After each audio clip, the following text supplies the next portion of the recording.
Bonsoir à tous et à toutes, bienvenue dans le Grenade Time, victoire 1-0, je ne m'étais pas trompé dans mon pronostic, nous avons gagné face à Caen pour cette journée 13, nous clôturons cette journée 13 avec une victoire assassin fort rien, et qu'est-ce qu'elle fait du bien cette victoire.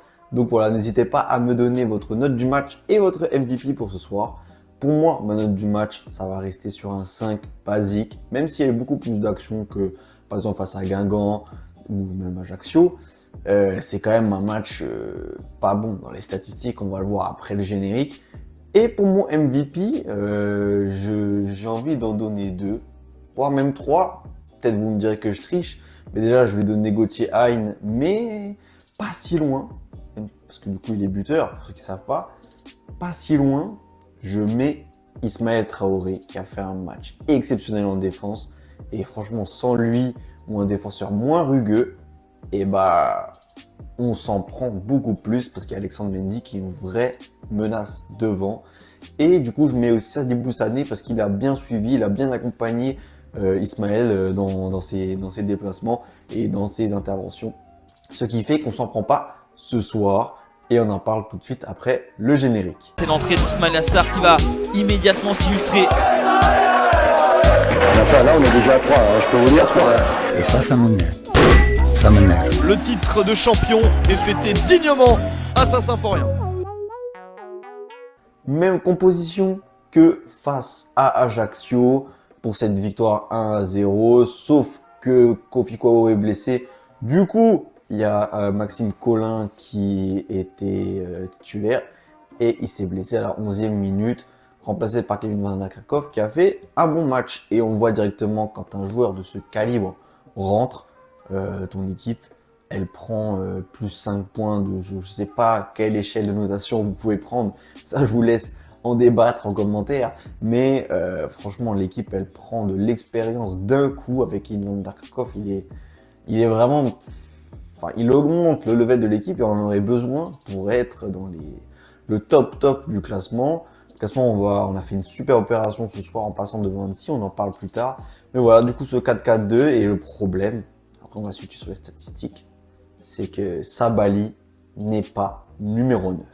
On passe directement sur les statistiques et on voit qu'on a 14 tirs et un seul cadré. Statistique similaire à la défaite qu'on a faite face au Red Star il y a 2 semaines. Et franchement, c'est inadmissible de voir ça. Un seul tir cadré. On n'a pas la possession, non, on s'en rapproche avec ses 46%, 463 passes, voilà, ça circule bien, mais bon, on sent quand même que c'est pas non plus le top du top. De l'autre côté, on est à 12 tirs, 2 cadrés.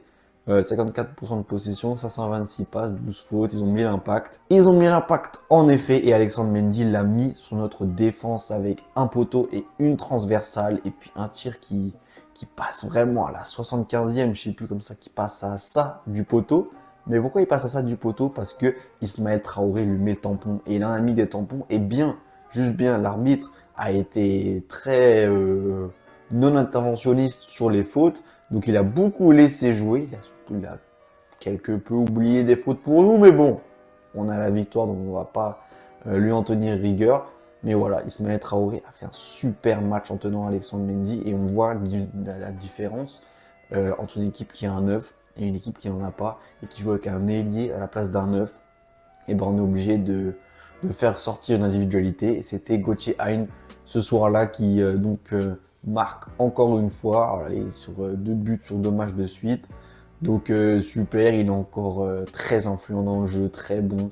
Heureusement qu'on l'a parce que vraiment devant ça suit pas. Et c'est pas Simon Elisor qui va nous aider parce que même là, l'envie qu'il affiche quand il rentre, même si c'est en fin de match, il n'y a rien, il n'y a pas d'envie. Comme Azoro et c'est triste à voir. Je sais pas comment le mignon les concerne, mais peut-être que c'est de sa faute aussi. Je sais pas du tout comment il gère son effectif, mais voilà, ces joueurs-là qui rentrent et qui mettent pas l'impact au moment où on en a besoin. Là, on est stressé dans notre télé, on est tous stressés. Le milieu doit être au fond, on a que 1-0. Si on se tape un nul, ça fait quand même 10 ans qu'on n'a pas battu Caen. Toute compétition confondue, il faut qu'on gagne cette fois-ci, il faut qu'on passe devant Annecy, et pas d'envie. Un peu dégoûté. Donc maintenant, je vous demande de faire un petit effort d'imagination, et imaginez seulement si on avait Alexandre Mendy devant dans notre effectif. Imaginez seulement combien il y aurait ce soir de buts contre l'équipe adverse. On va pas prendre Caen du coup, mais ça ferait tellement une grosse différence. Et voilà, c'est là qu'on voit aussi nos limites dans la gestion d'un effectif et dans l'acquisition de bons joueurs à des bons postes et à faire un effectif complet. Si on regarde à l'opposé du terrain par rapport à un attaquant, Alexandre Oukidja, c'est pas rassurant non plus.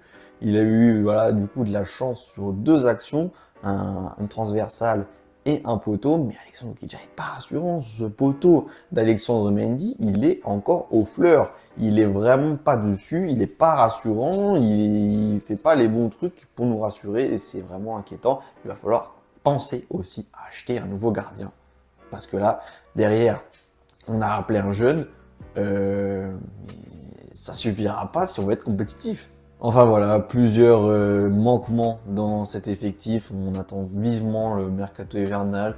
On sait très bien, je peux l'annoncer là, sans trop prendre de risques, qu'on va pas combler nos manques. J'espère qu'on va en combler un, peut-être. On va peut-être acheter un gardien, ce serait pas mal. On va avoir un gardien en prêt, ce qui serait smart, ce que nous ne sommes pas. Mais bref, voilà, donc il y a un problème en numéro 9, toujours. Dans le milieu, ça va s'embrouiller, a fait un bon match aussi. J'espère que sa blessure au mollet est sortie parce qu'il avait mal au mollet, n'est pas trop grave. Et un gardien. Si on regarde donc les mouvements au classement, nous sommes passés de 21 à 24 points. Nous sommes passés donc devant Annecy qui a perdu cette semaine. On a 1 point de Dunkerque, 2 points de Lorient et 3 points du Paris FC. Ça veut dire qu'on est seulement à un match potentiel de devenir leader. C'est une très bonne nouvelle, ce match est une très bonne nouvelle. On est toujours imprenable à Saint-Symphorien. Pas de défaite et on est sur 3 victoires du suite, je crois, peut-être même 4. Donc c'est une super stat. Il faut continuer comme ça jusqu'au mercato hivernal, jusqu'à la trêve, avoir le maximum et surtout aussi, ce serait bien de jouer la coupe, voilà, comme on est en Ligue 2, faire tourner, attention, faut faire reposer certains organismes, mais la Ligue 2 la semaine prochaine à Obernai, on espère que ce sera quand même une victoire. Sur ce, on se laisse, on est heureux, la banane, même s'il y a quand même toujours des manquements, on reste avec cette victoire 1-0 et je vous dis ciao les gars.